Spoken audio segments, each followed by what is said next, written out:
Hey there, my amazing royal watchers. I hope you're all having a fantastic day so far. Welcome to another episode of Untold Royal Secrets. It's your favorite royal critic back here again. And today, what I'm about to share with you is truly astounding. Just when you thought the Sussex saga couldn't get any more outrageous, we have breaking news about Meghan Markle using her HR title despite clear agreements not to do so. And Prince William is reportedly absolutely livid about this latest breach of royal protocol. So now here's what happened. During Meghan's recent appearance on the Jamie Kern-Lima show, the host proudly displayed a gift basket she'd received from the Duchess of Sussex containing some homemade strawberry sauce and ice cream. But what caught everyone's attention wasn't the contents of the basket. It was the card attached to it, which was signed with compliments of HRH, the Duchess of Sussex. Yes, you heard that right. HR. Let me remind you that when Harry and Meghan stepped back from royal duties in 2020, part of the agreement with Buckingham Palace was that they would no longer use their HR titles in any official capacity. This was a clear condition of their exit deal. They could retain the titles, but not actively use them. And yet here we are with Meghan blatantly flaunting HR on personal correspondence as if the agreement never existed. What makes this particularly gling is that royal expert Matt Wilkinson suggests this might just be the tip of the iceberg. He theorizes that if Meghan is using the HR title on gifts to friends, she may also be using it in professional communications. Is there a danger that she could be speaking to Netflix bosses, Spotify bosses using this title? He asked in an interview with The Sun. The implications are staggering. Think about it. While our beloved Princess Catherine continues her recovery from cancer with such dignity and grace, while Prince William balances supporting his wife with his increasingly important royal responsibilities, while King Charles carries on his duties despite his own health challenges, the Sussexes continue to play these petty games with titles and protocol. The contrast couldn't be more stark. Sources close to Prince William suggest he's absolutely seething about this latest provocation. After giving Harry numerous chances to respect the institution, after trying to maintain family bonds despite the constant attacks, this deliberate misuse of royal titles feels like the final straw. And can you blame him? William has always put duty first, has always respected the traditions and protocols of the monarchy, and here's his brother's wife essentially thumbing her nose at everything the royal family stands for. What's particularly telling about this situation is the sheer hypocrisy of it all. Meghan and Harry left royal life claiming they wanted independence, claiming they felt restricted by royal protocols, claiming they wanted to forge their own path. Yet, at every opportunity, they continue to leverage their royal connections for commercial gain. They want all the benefits of royal status with none of the responsibilities or restrictions. Royal commentators have pointed out that this isn't just a breach of protocol. It potentially undermines the very foundations of the monarchy. If former working royals can simply ignore the conditions of their departure and continue to use titles as they please, what does that say about the authority of the institution? It creates confusion about who truly represents the crown and dilutes the meaning of these historic honorifics. I've spoken with several etiquette experts who are absolutely appalled by this behavior. One told me, "There's a clear distinction between being a royal and acting royal. The Sussexes seem determined to blur that line whenever it suits them." Another pointed out that this kind of title misuse would never have been tolerated under Queen Elizabeth Roman II. Watch, suggesting that Harry and Meghan are testing the boundaries of the new king's patience. The timing of this revelation couldn't be worse for the Sussexes.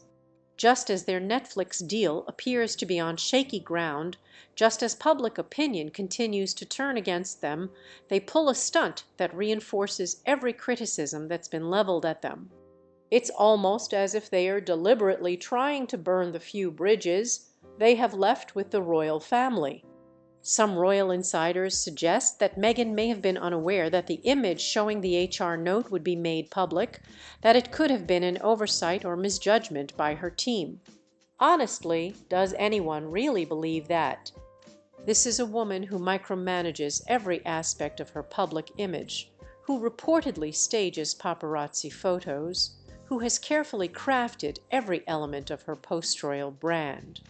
The idea that she wouldn't have vetted what was shown on a major podcast interview stretches credibility to the breaking point.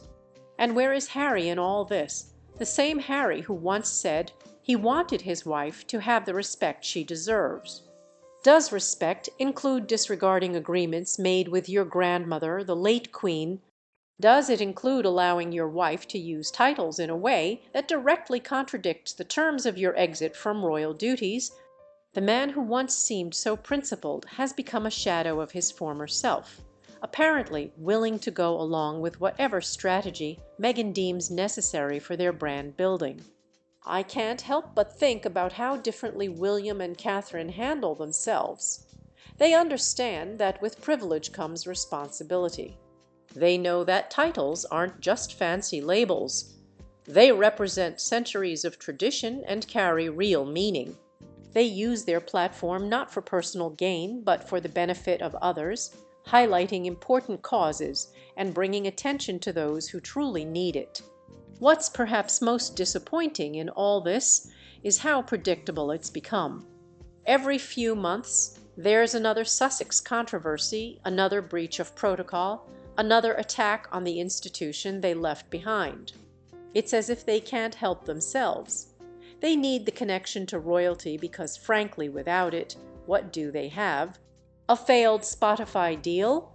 A Netflix partnership that's produced little of substance? And a jam that contains so little fruit, it can't legally be called jam.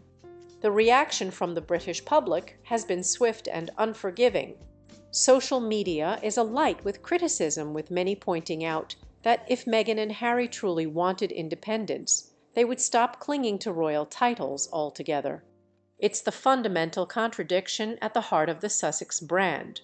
They want to be seen as rebels who broke free from an outdated institution, while simultaneously trading on their connection to that very institution.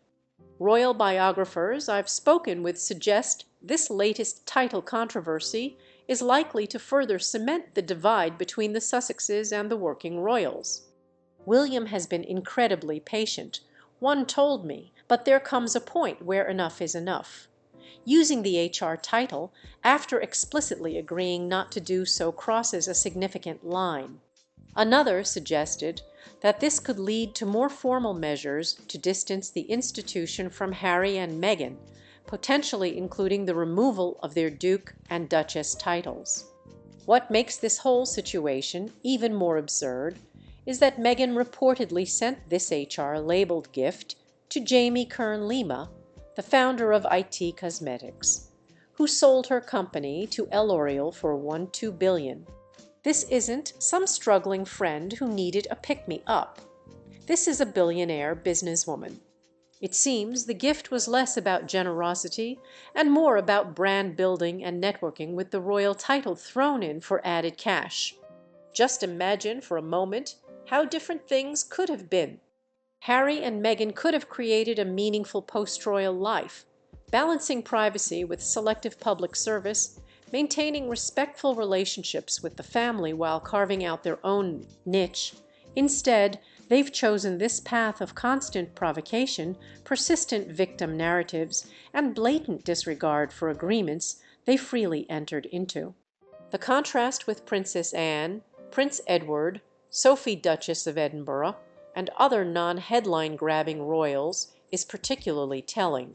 These family members understand service, know how to balance private lives with public duties, and never feel the need to thrust themselves into the spotlight or break protocol for personal gain. They are living examples of how to be royal with dignity and purpose. As this story continues to unfold, I'll be watching closely for any official response from the palace. Historically, They've maintained a dignified silence in the face of Sussex provocations. But this direct violation of the exit agreement may be a step too far. Sometimes silence can speak volumes, but there may come a point where the institution needs to clarify where it stands on such blatant misuse of royal titles. For now, let's keep supporting our wonderful working royals who continue to serve with dignity and dedication despite the constant drama from across the pond. William and Catherine, Charles and Camilla. These are the royals who understand what duty means, who put service before self, and who represent the very best of British values. What do you think about this latest controversy? Do you believe Meghan should be allowed to use her HR title in any capacity?